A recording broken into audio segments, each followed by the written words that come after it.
వీడు మళ్ళీ వచ్చాడు. ఈరోజు మీ ముందుకి ఒక వండర్ఫుల్ పర్సనాలిటీని తీసుకొచ్చాను. సో యాక్చువల్లీ ఆయన గురించి ఎంత చెప్పినా తక్కువే, అందుకనే చాలా తక్కువే చెప్దాం అనుకుంటున్నాను.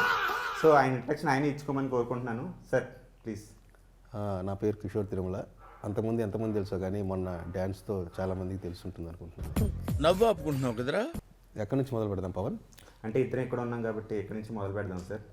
ఇదేంట్రా అయితే? అరే నీ అబ్బా. So coming straight to the point sir. Sir actually ఇండస్ట్రీలో ఒక టాక్ నడుస్తుంది సార్. అదేంటంటే కిషోర్ తిరుమల గారు ఇండస్ట్రీకి అన్యాయం చేస్తున్నారు అనేది ఒక టాక్ వినిపిస్తుంది. దాని మీద మీ సమాధానం ఏంటి? అంటే ఏ టాపిక్ అని? అంటే బేసిక్గా ఇప్పుడు మొన్న నాకు అన్యాయం జరగడం తప్పిస్తే నేను నా వల్ల అన్యాయం జరగడం. బేసిక్గా 2 days బ్యాక్ మీ డ్యాన్స్ పెర్ఫార్మెన్స్ చూసాము. అలాగే సినిమాలో మీరు ఒక సాంగ్ కొరియోగ్రాఫ్ చేశారు. అవును. అలాగే రీసెంట్గా మిరాయిలో ఆర్టిస్ట్గా కూడా మంచి పెర్ఫార్మెన్స్ ఇచ్చారు. సో అటు writer, director, choreographer and artist, so ఇన్ని క్రాఫ్ట్స్ అన్ని మీరు చేస్తుంటే మిగతా వాళ్ళు పొట్టగొడుతున్నట్టు కదా, ఇండస్ట్రీకి అన్యాయం చేస్తున్నట్టు కదా? ఆ ఒక్క సినిమా తర్వాత ఏం చేయలేదు. మరి ఈ డ్యాన్స్ పరిస్థితి ఏంటి సార్? డాన్సింగ్ సిచ్యువేషన్ డైరెక్టర్ అయిన తర్వాత మనం ఆ పరిస్థితిని బట్టి, ఆర్టిస్టుల డేట్ని బట్టి మాస్టర్ అంటే ఆ డ్యాన్స్ ఎలా ఉందంటే మిగతా ఇద్దరు హీరోయిన్లు కూడా మీరు డామినేట్ చేసేస్తున్నారు సార్. అదే అంటే మనలో మాస్ ఉంది, వాళ్ళు అంత మాస్ లేకపోవచ్చు. సార్ టీ కానీ కాఫీ కానీ అన్న తాగుతారా సార్? టీ. ఇది గుర్తుపెట్టుకో, తర్వాత మాట్లాడుకుందాం. సో ఇండస్ట్రీలో మీకు బాగా నచ్చే హీరో కానీ, హీరోయిన్ కానీ, యాంకర్ కానీ, ఆర్టిస్ట్ కానీ, జూనియర్ ఆర్టిస్ట్ కానీ? జూనియర్ ఆర్టిస్టా? జూనియర్ ఆర్టిస్ట్ ఏజెంట్ పేర్లు కూడా తెలియదు పవన్. సో సార్ రీసెంట్గా భర్తమాసేలకి విజ్ఞప్తి ట్రైలర్ చూసాం సార్. అందులో స్టార్టింగ్ బోయ గారు స్టైల్లో ఓపెనింగ్ చేశారు. సినిమాలో ఒక సంక్రాంతి ఎపిసోడ్ ఉంటుంది. సో దాని ఇట్లా ఓపెనింగ్ అనగా న్యాచురల్గా అక్కడికక్కడ సత్య అన్నది అది. ఓకే. సో అంటే బోయ గారి మీద మీ ఒపీనియన్? చాలా మంచి డైరెక్టర్ అండి. ఓకే. పర్ఫెక్షనిస్ట్. సో ఇప్పుడు రవితేజ గారు అంటే హిందీలో కూడా మంచి ఫ్యాన్ ఫాలోయింగ్ ఉంది సార్. సో హిందీ ఆడియన్స్ కూడా చూస్తారు కదా. సో నాకు కూడా ఉంది తెలుసా, కానీ చాలా మంది తెలియదు. అవును, ఫస్ట్ 300 million చేసిన రామ్ సినిమా ఉన్నదోటి జిందగీ Hindi dubbing. Okay. So Hindi ఆడియన్స్కి సినిమా చూడమని చెప్పి హిందీలో మీరు ఏదైనా చెప్పాలి అంటే బోయ గారిని కూడా మీరు అభిమానించే వ్యక్తి కాబట్టి ఆయన స్టైల్లో చెప్తే బాగుంటుంది. అది వద్దులే, ऑलरेडी हमने बोल दिया, ऑलरेडी कॉशन किया. हिंदी प्रेक्षकों को हम बोल रहे हैं रवितेजा साहब का बहुत अच्छा एंटरटेनर और एक्शन भी है. इसमें 3 फाइट रख दिया, एंटरटेनमेंट फाइट. आप सब लोग देखकर एंजॉय करो. हमारे साहब तरफ से संक्रांति शुभाकांक्षलु. आपको भी संक्रांति है ना? అతి మాలు. ఓకే సార్, ట్రైలర్లో ఒక షార్ట్ చూసాం సార్. యాక్చువల్లీ అదేంటంటే జనరేటర్లో ఉండి స్వామి నాకు ఈ టార్చర్ ఏంట్రా బాబు.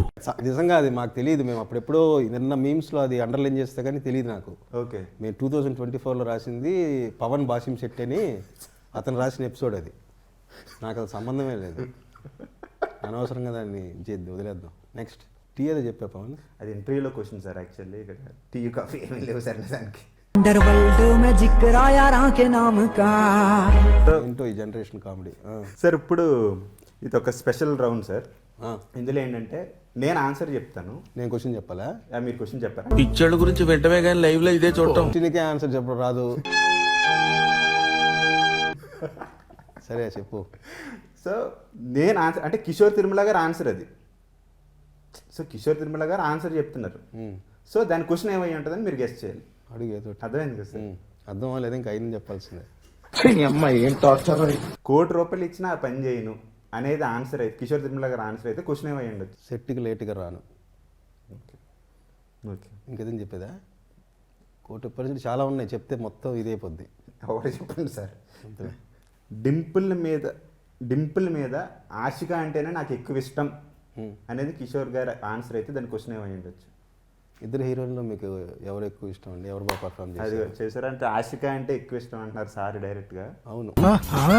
డింపుల్ గారు సార్ అంటే ఆవిడ కూడా చేశారు, కానీ తిను ఏంటంటే తెలుగు రాదు కదా. సో డైలాగ్స్ అన్ని ప్రాక్టీస్ చేసి, ఈవిడ ఇప్పటిదాకా చేయని క్యారెక్టర్ కాబట్టి ఆవిడ కొంచెం కొత్తగా అనిపిస్తారు. ఇవి ఆల్రెడీ తెలుగు అమ్మాయి చేశారు కదా.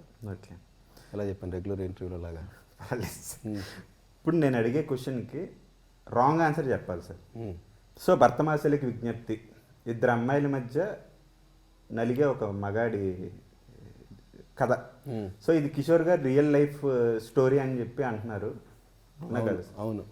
అంటే అన్నాడు కానీ ఆ ఊహ ఎంత బాగుందో. సార్ మరి ఎలా హ్యాండిల్ చేస్తున్నారు సార్? ఏం నువ్వు ఇట్లా చెప్పమంటావు, మళ్ళీ దీని ఏదో కట్ చేసి పెట్టేలా ఉన్నావు.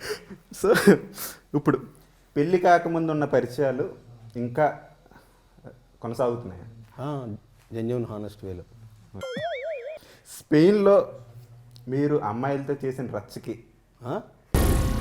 ఏం మాట్లాడుతున్నావురా, నరాలు కట్ అయిపోయింది. పోలీసులు పట్టుకున్నారు అని ప్రొడ్యూసర్ నాతో చేసిన రచ్చకి పట్టుకోకుండా ఉన్నారు అంతే. సార్ రౌండ్ సార్, రౌండేనా? ఏంది ప్రసాద్? స్పెయిన్లో మీరు చేసిన రచ్చకి పోలీస్ స్టేషన్ వరకు నేను అక్కడ పని మీద వెళ్తే రచ్చ ఎందుకు చేస్తాను? సార్ అవునా కదా చెప్పాలి సార్, కాదంటే అయిపోతుంది. కాదు అంటే దాని ఆన్సర్ ఏంటి సార్? అంటే నిజమనా? అంటే రాంగ్ ఆన్సర్, రాంగ్ ఆన్సర్ చెప్పాలి కదా సార్. అవును. సార్ మీరు అంటే ఇప్పుడు చాలామంది డైరెక్టర్స్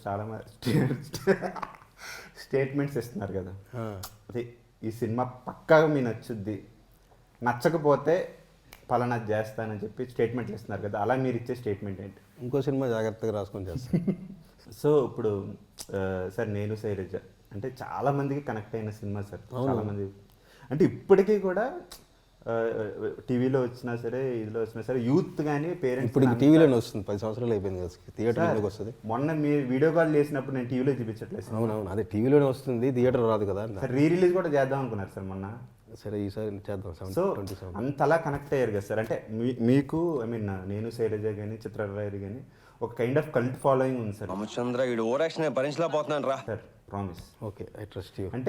అంటే మీకంటూ ఒక అంటే మీరు ఫన్ కానీ, అంటే ఒక సెన్సిబుల్ కైండ్ ఆఫ్ ఫన్ కానీ, లేదంటే ఆ డైలాగ్స్ కానీ ఒక చాలా బాగా అనిపిస్తాయి సార్. నాకు అనిపిస్తే ఒక కైండ్ ఆఫ్ కల్ట్ ఫాలోయింగ్ ఉంది. సో ఈ ఇంటేక్ ఎక్కడి నుంచి వచ్చింది సార్? అంటే మీ ఫ్రెండ్స్ దగ్గర నుంచా, లేదంటే బై నేచర్? మీ బుక్స్ ఏం లేదు, బై నేచర్. సో మీరు చేసిన మూవీస్ నేను శైలజ, చిత్రలహరి, ఉన్నదొకటే జిందగీ, ఆడవాళ్ళు మీకు జోహార్లు, బర్తమాసేలకు విజ్ఞప్తి, ఈ రేట్ చేయమంటే ఫస్ట్ ప్లేస్ దేనికి ఇస్తారు? నేను శైలజ ఫస్ట్, చిత్రలహరి, బర్తమాసేలకు అంటే రిలీజ్ అవ్వాలి అది. ఓకే అయితే నాకు తెలిసి ఫుల్ ఫన్ కాబట్టి మేబీ అది ఫస్ట్ ప్లేస్ కూడా రావచ్చు. ఓకే. సో నాకు అన్ని రకాలుగా బాగా నచ్చినవి ఇప్పుడు వర్క్ చేసిన దాంట్లో నేను శైలజ, భర్తమాశైలు, చిత్రలహరి, ఉన్నతోటి జిందగీ. ఓకే. అండ్ ఇప్పుడు మీరు చేసిన హీరోస్లో రవితేజ గారు, రామ్ గారు, సాయిధరం తేజ్ గారు, శర్వానంద్ గారు, ఇప్పుడు నెక్స్ట్ మూవీ నలుగురు ఒకేసారి కాల్ చేసి నెక్స్ట్ మూవీ మనం చేద్దామంటే మీరు ఏ హీరోతో వెళ్తారు? రవితేజ గారితో. సూపర్. ఏంటి సార్ పర్టికులర్ రీజన్ ఏంటి ఆయన అంత కనెక్ట్ అవ్వడం? అంటే బాగా ఎంజాయ్, హ్యాపీగా ఉంది.